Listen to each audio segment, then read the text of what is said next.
Hey guys, it's Amber. So I thought for today's project palette, we should just start off the year with my Pan That palette. Last year I didn't do that and I got like halfway through the year and I was like, I haven't even done a look with this. So this year we're just going to start it off and we are going to do a look with my Vice 3. So if you haven't seen that I picked this for my palette, sorry, the mirror is so large. I try not to like blind you with it. But basically this is the palette I'm going to be using and I thought it would be fun to do a look. I'm not sure which colors exactly I'm going to use. You know, with the pink hair, I'm not quite sure, like, do I go pink? Do I go gold? I might do a little bit of like pink and gold. Go with the rose gold kind of theme here. But I forgot how powdery these are. If they're real powdery, they don't seem to be overly powdery. So I think I can get away with doing my face makeup first. So I apologize for all of you who have been like dying at my videos because I've been talking so fast. I'm going to try better to not talk so fast when I'm mentioning products and also to list them in the description. During my favorites videos for the end of the year, it was just so hard because my kids were here and so I didn't have as much like time to myself. So this is the Mary Kay Foundation Primer. I had this in my last year's Pan That palette, or Project Pan. I have a few more uses in it, so that's what I'm using here. I do really like this primer, but I don't have anyone currently selling Mary Kay, so now they say they're cruelty free, but some people say they're not. So anyway, that's beside the point. That's what I'm using. For foundation, I'm gonna go in with my Milani Conceal and Perfect. This is shade 01 in Creamy Vanilla. And I really like this shade, but I think I'm about ready for the next one, the next lighter one.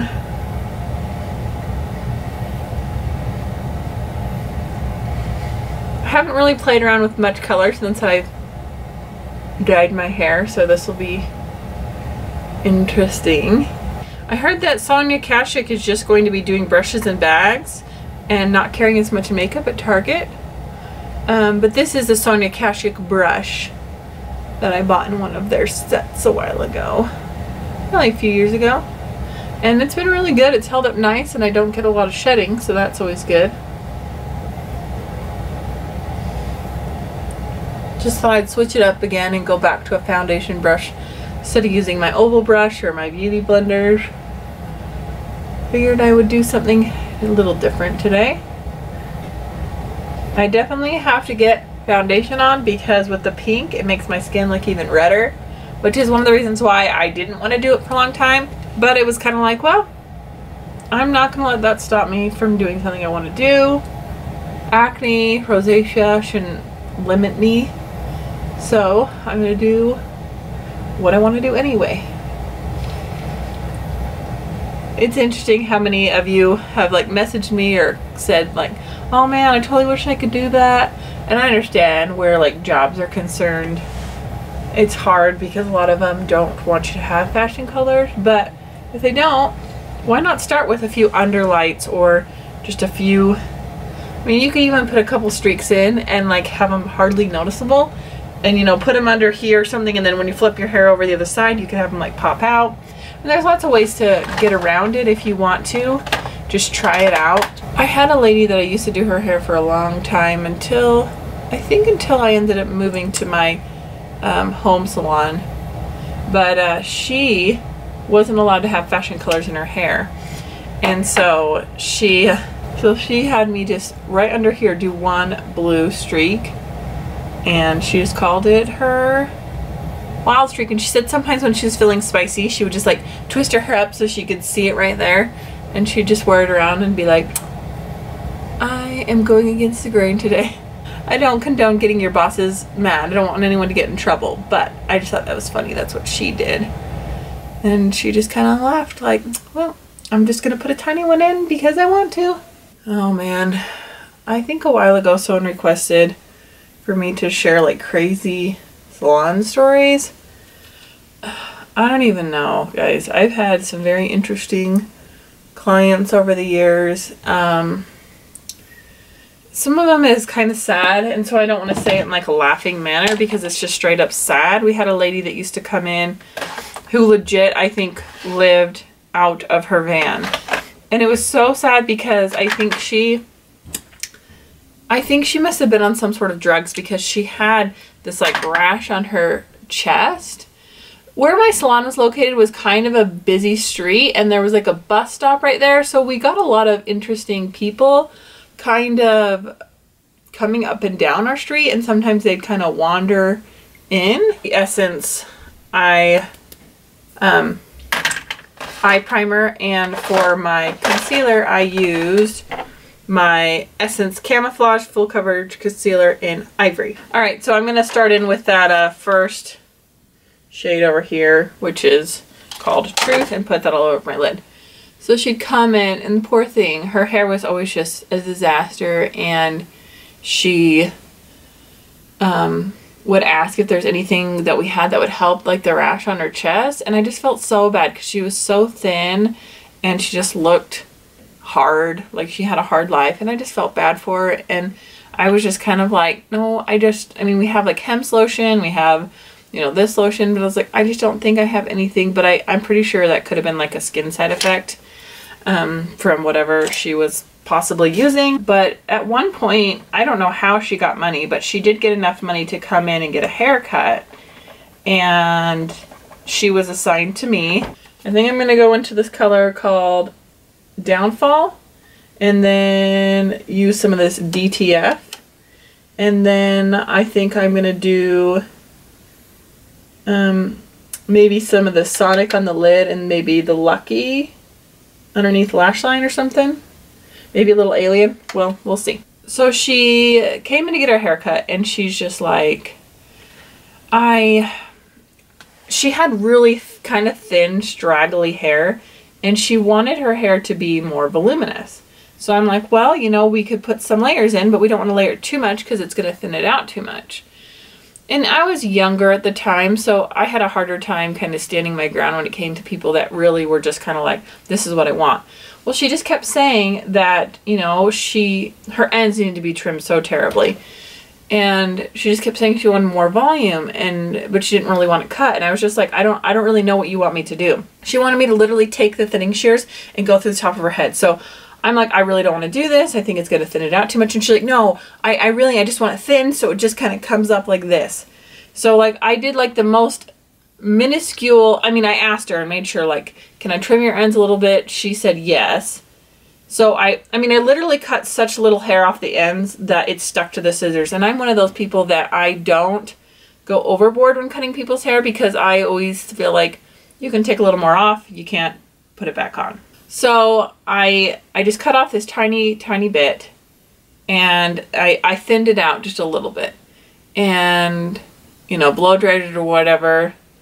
The poor thing, she paid in like cash and change, and, you know, so she, you know, said she liked it or whatever, and then that was the end. So that was like a Monday, and Tuesday was my day off. So Tuesday I didn't go in. Wednesday I came in, and Wednesday my boss is like, yeah, we have a problem. I'm like, what? I mean, pretend her name was Sally. She's like, you cut Sally's hair on Monday? And I'm like, yeah. She's like, well, she's really upset. She says you hacked her hair. And I'm like, what? I'm like, well, I didn't even want to do the thinning shears. She's like, no, she's not upset about that. She's upset. She says you cut 4 inches off her hair. And I'm like, what? I'm like, there's no way I cut 4 inches off her hair. She's like, yeah, she called the salon 10 times demanding to talk to me, said she, you know, was really upset, and I was just like shocked. Well, the receptionist was my, the owner's son. The owner was also a stylist. She wasn't there that day. And he's like, I swept her hair, and she literally had like hardly anything on the ground. And I'm like, I know, I hardly cut off anything. And I'm like, it's just weird that she's saying that, but I'm not here to defend myself, because I'm like, I know I did not cut off 4 inches of hair. And so she's like, well, I booked her again for today because she's really upset because her hair feels short. She wants it to grow. So she is coming in for a conditioning treatment for free, and you're going to do it. And I was just like, on the one hand, I feel bad. This lady, like, basically is homeless. She's probably not in her right mind. But I was just kind of like, You know, I don't think this is fair because I know I didn't do it. And I wasn't mad about doing the conditioning service to her per se, because I want to make my clients happy. It just sucks when someone like accuses you of doing something that you haven't done, regardless of who they are. So she comes in and I'm like, well, I'm really sorry that you were unhappy with your haircut. And she's like, well, it's not that you did a bad job. It's just that my hair felt shorter. She never said the word 4 inches to me. She never said that, because I think she knew that I'd say, there's no way I cut 4 inches off your hair. I barely cut off 1/4 inch to 1/2 inch. And I'm like, well, typically when you get a haircut, your hair feels shorter. So if you don't want your hair to feel shorter, perhaps maybe a haircut isn't the best choice for you. And she, you know, I was trying to be as nice as possible, but anyway, I ended up doing a deep conditioning treatment for her, you know, blew it out, sent her on her way, made her happy, made my boss happy, you know. There's nothing wrong with being nice to people. So anyway, so then there was another guy and his wife that came into our salon to get their hair done. And I'm pretty sure that I was cutting his hair or the girl next to me was cutting his hair, but I know he would come to both of us at certain times and get his hair cut. He, one day, you know, being full of heart, saw this lady outside in her van. And I didn't mention this to you, but she reeked. Like, she hadn't showered. I knew that she probably lived in her van, and she just, her body odor was excruciating. So that was one thing that was hard about doing her hair. So anyway, so this guy, he sees this lady that, you know, is always milling about, because I'm pretty sure she moved her van from the parking lot of the grocery store that was on the corner, around the corner from us, to the grocery store that was across, and then kind of just like moved around. And it's just what her life was, unfortunately. So he sees her at, I think her van was stalled in front of the salon, and he was coming in to get his hair cut, or his wife was. Anyway, they were in there together, and so he felt bad that, you know, she was stuck, and so he offered to, you know, fill up her gas tank. So he goes over, so my salon was next door to a corner, and on the corner was like a Chevron or something. So they go over to the gas station, and he fills up her car. So then, like, he's like a nice, like, professional businessman, and he whips out his card, and he just says, I'm sorry this happened to you. If you ever need anything, please call. I don't know why. He was probably just feeling, you know, like most rest of us, like, man, this poor woman, like, is so down on her luck. So then that's that. So he kind of told me that story when he came in and like, oh, you know, I saw this lady, da da da. So I'm going to use the tartiest Tarte mascara. So he comes in for his next haircut, and he's like, oh my goodness, I have to tell you guys, my wife is so mad. I'm like, why? What happened? The lady would not stop calling, and she kept calling and asking for money, and she basically was like harassing him to the point where he was like, do I need to change my phone number? And I think there was some point where the wife talked to her and said to stop calling, and she was just like, well, he told me if I ever needed anything to give him a call. Granted, when you give someone your card that's homeless and say, give me a call if you need something, they're gonna call. But it was kind of an unfortunate circumstance, and so he was really upset, and I don't know if he ended up changing his phone number, but it ended up being kind of a drama. And so, you know, it's kind of a sad story. I'm not gonna laugh at her because her life is unfortunate, and honestly, I do think she is either intoxicated or some sort of drugs that impaired her judgment. So that was one kind of crazy story. And we had other kind of run-ins with her. She would come in, you know, occasionally and get her hair cut. So it was always interesting and that kind of thing. But when I was moving out of my house, I went to another salon, and it was a booth rental salon. And so I just like paid for my product, and I went in and did my time and worked, and, you know, whatever. So I worked next to this lady, and she was one of those people that the way she did her business was she would never tell anyone no. She would never tell anyone that she was full. She would tell them yes, and then she would just do everyone at once. And there's a lot of stylists that are good at double booking and they use assistants. No, she would literally have like 4 clients there at once, one person waiting. Their clients were there all day long. She would do someone's hair and then sit them under a dryer, or they'd be sitting over here and then she'd put their foils in. She was always doing like 500 people at once, which is fine, except for my station is next to her. So my clients would come in, they'd have nowhere to sit because all the waiting chairs are full of caped people that are all like halfway done. And then just when you think she's going to go rinse out the color, a male haircut comes in and she cuts him. It's like, well, and the other thing is she charged such insanely cheap prices. She charged like half of the price that I had. And she wouldn't ever really rebook anybody. It was just like when they called, she would squeeze them in. But they would rather sit there for half a day in all the crazy chaos than pay someone more, I guess. I wasn't really a fan of how she did hair either. She's the same lady that if you have been, you know, around here for a long time, there was a lady that I watched turn another client's hair blue. That was her. Anyway, so that's in my like toning, why'd my hair turn gray videos. If you've seen that, I mean, that's years ago. You can watch that and it'll show you tell you the other story. So she would do such interesting clients and she was very interesting herself.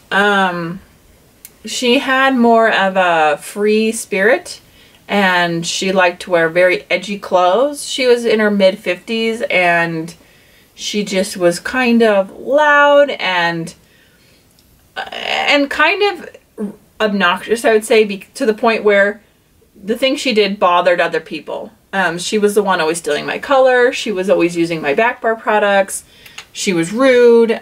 She was all over the place. And actually, it was so bad that I actually ended up losing clients because they'd say, I cannot sit there for 2 hours and listen to that crazy lady next to you. And I'm like, you know, I understand. Don't know what to tell you. I was only there for a year, luckily, while we were getting this house and then got all our stuff situated. So the craziest story from her was, oh my gosh, I can't even believe I'm going to tell the story. This is probably more of a PG-13 story, so just keep that in mind. So she was doing this girl that's her good friend who was an escort in Vegas. Now she claims that she was an escort, but I don't know if she really was into prostitution or not. Not my, you know, business, whatever. So she was getting her hair done because she needed to go down to escort for the weekend. Because apparently she made a lot of money. She'd go down there, escort, and then come back. And I guess that was her job, but she lived here. So she was telling this story, and I don't know if it was something that happened to her or something she heard. I don't know where the story sourced from. And honestly, I don't even know it's true.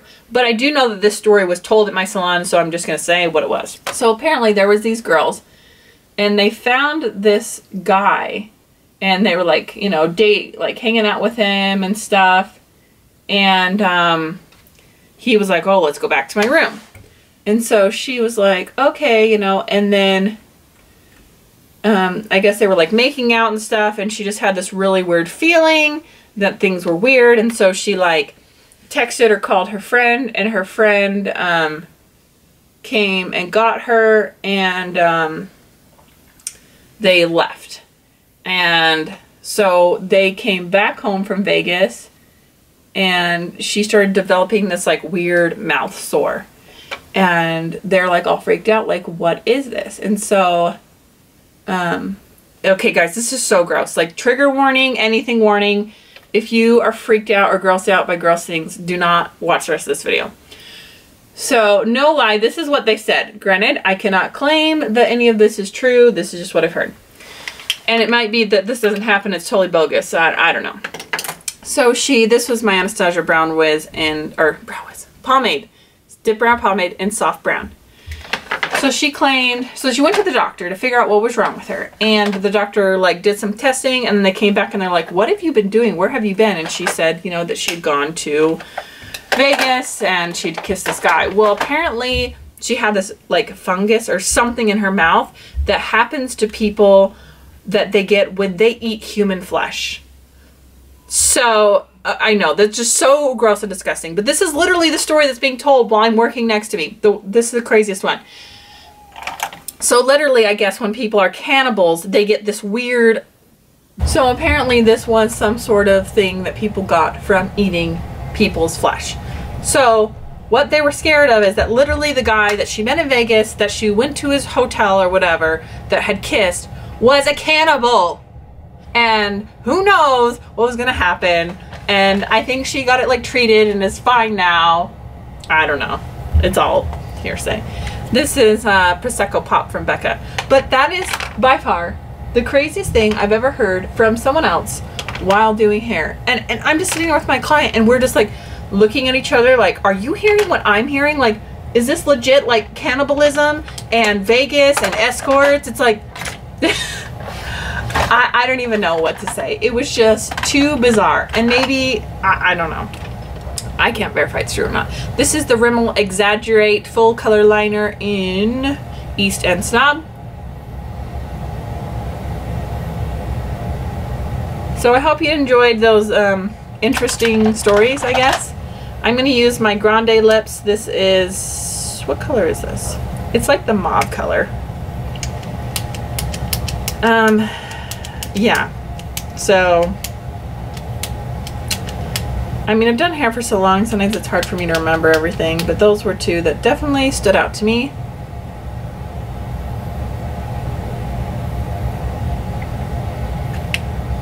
I hope you guys enjoyed. Thanks for watching, and I'll see you guys next time. Bye!